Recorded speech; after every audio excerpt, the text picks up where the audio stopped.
ओम शांति। आज सुनते हैं प्यारे बाबा की 8 नवंबर की मुरली से दिल में छपने वाली गहराई की बातें। आज की मुरली में बाबा ने क्लास स्टूडेंट की निशानी बताई है। अलर्ट होके बैठो, उबासी नहीं देना चाहिए, इधर उधर नहीं देखना चाहिए। कहीं क्लास में बैठे भी कभी इधर देखते कौन आया कौन गया, कभी कौन क्या कर रहा, कभी बहनों की ओर देखने लगे। अरे भाई, तुम क्लास स्टूडेंट बन के बाबा को, टीचर को देखो ना, इधर उधर क्यों देखते हो? हाँ, और उबासी लेते रहते हैं। क्यों? थके हुए हो क्या? हाँ, कमाई कितनी हो रही है और कौन पढ़ा रहा है? नशा होना चाहिए।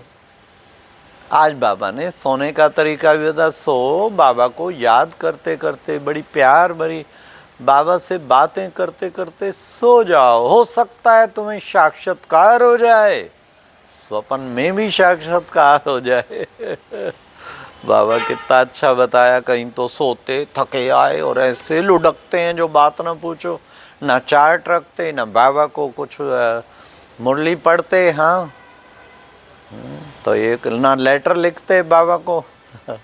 कुछ तो नियम बनाने चाहिए। फिर बाबा ने आज कहा कि देखो बच्चे, आत्मा कितना तीखा रॉकेट है, कैसे झट निकली और जाके जा पहुंची लंदन। आज कितना सुंदर गीत था। दूर देश का रहने वाला आया देश पर आए। कितना सुंदर। बाबा दूर देश से आता है ना बच्चों को पढ़ाने। बाबा ने कहा तुम्हें गदगद होना चाहिए खुशी में। कौन आया इतना दूर देश से? अरे तुम बच्चे, तुम आत्माएं भी निराकारी देश से आती हो यहाँ पार्ट बजाने के लिए, अपने अपने समय पे पार्ट बजाने के लिए।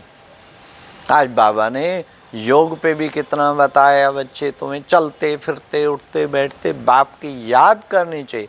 अरे योग शब्द ही निकाल देना चाहिए, ये तो याद है ना। आज हम यहाँ आए हैं कानपुर कनेक्शन में, हरदोई में त्रिदिवसीय योग भट्टी का प्रोग्राम रखा है, उसका संचालन करने आए हैं। बाबा कहते कि बच्चे याद करो तुम कौन हो, कितना ऊंचा बनाने आया बाबा। इस तरीके बाबा ने हम बच्चों को और भी बहुत सुंदर बातें बताई। बाबा ने कहा कि बच्चे साथ साथ, हाँ, कि बच्चे देखो बच्चे, मैं कौन हूँ? मैं हूँ बागवान, कांटों से फूल बनाने वाला। हाँ, तुम बच्चों को कांटों से फूल बनाता हूँ, इसलिए उसे बागवान कहते। फिर बाबा ने कहा कि बच्चे, शिव बाबा तुमको पढ़ा रहे हैं, तुम्हें इस चीज़ की कितनी ना खुशी होनी चाहिए। आज बाबा ने कहा अरे बच्चे, 84 लाख का तो हिसाब हो भी ना सके। ये तुम 84 जन्म लेते लेते लेते कहाँ सतो प्रधान थे, कहाँ तमो प्रधान हो गए। अब मैं फिर तुम्हें सतो प्रधान बनाता हूँ।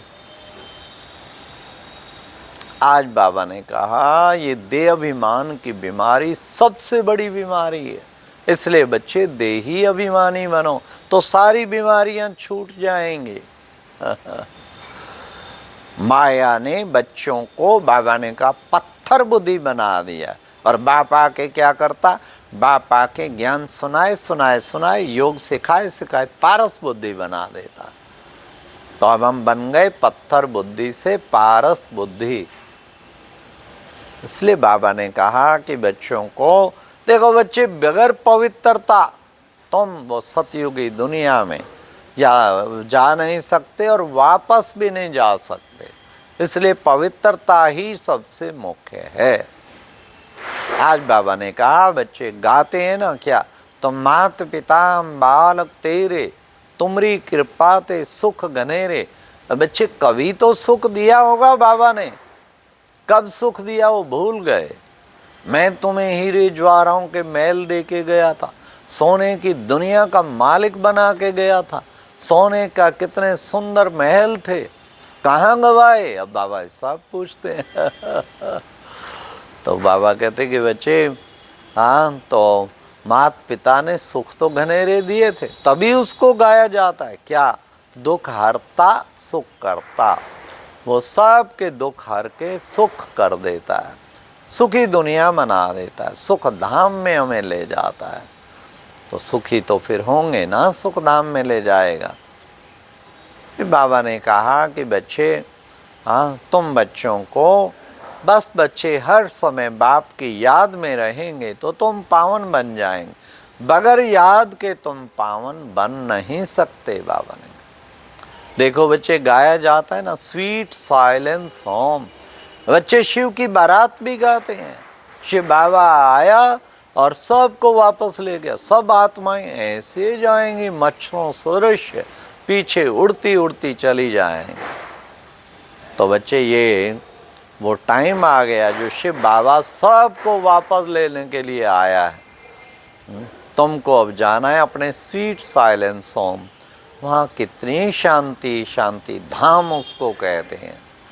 फिर बाबा ने कहा कि बच्चे देखो, तुम सब कहाँ जाते हो? आदि सनातन देवी देवता धर्म की मैं स्थापना करता। एक धर्म, एक राज्य, एक कुल, एक भाषा वहाँ होती है। तो ऐसी दुनिया में मैं तुमको लेके जाता हूँ तो तुमको बेहद का बाप आकर क्या करते हैं? विश्व का मालिक बनाते हैं, डबल सिरताज बनाते हैं। डबल सिरताज कौन बनाएगा? जो डबल सिरताज होगा वही बनाएगा ना। लेकिन बाबा कोई ताज नहीं लेता। बाबा तो वापस परम धाम, उसको कुछ नहीं चाहिए। तुम डबल सिरताज बनते हो। सबसे पहले डबल सिरताज सतयुग में, फिर धीरे धीरे धीरे सिंगल ताज द्वापर कलयुग, और अभी तो फिर 9 ताज, प्रजा का, प्रजा पर राज, पंचायती राज है ना, वोट इलेक्शन होते ना, प्रजातंत्र कहते ना, कि तंत्र सारा प्रजा के हाथ में ही है। जिसको चाहो कुर्सी पे बिठाओ, जिसको चाहो नीचे उतार दो, इसको कहते प्रजातंत्र। सतयुग में था राजतंत्र।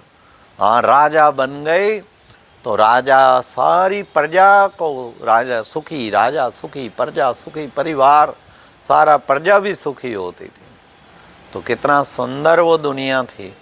तो बाबा कहते हैं ऐसा मैं तुमको बनाने के लिए आया हूँ। अब तुम चलते हो ऐसी दुनिया में जिसमें तुम मनुष्य से देवता बनते हो, और फिर तुम सब इन विकारों पर अब विजय प्राप्त करते हो। तो बाबा ऐसा डबल से तो बच्चों को मेहनत करनी चाहिए, पुरुषार्थ करना चाहिए। इतनी ऊंची विश्व का मालिक बनते हैं तो बच्चों को कितना ना पुरुषार्थ करना चाहिए। लेकिन बच्चे हाँ कहीं ना कहीं सुस्त हो जाते हैं ना। तो बाबा ने कहा सुस्ती कभी नहीं फैलानी है।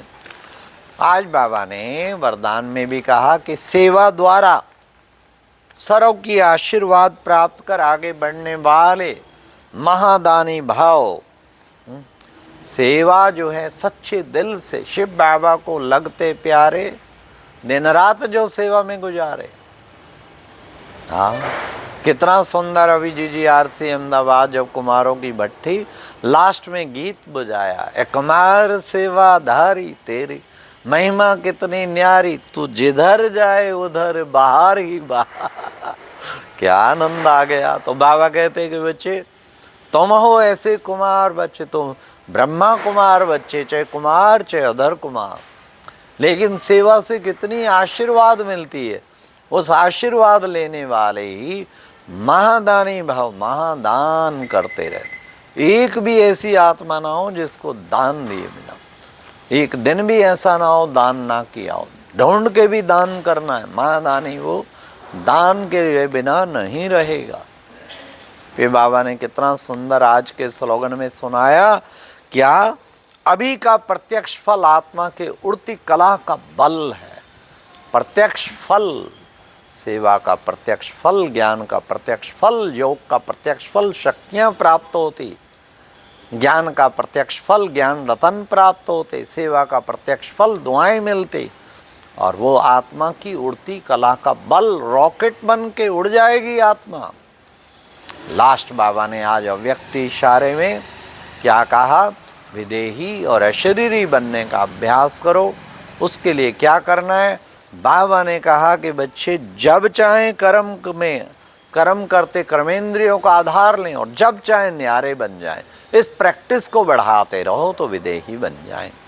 अच्छा, ओम शांति। ये थी आज की मुरली से दिल में छपने वाली गहराई की बातें।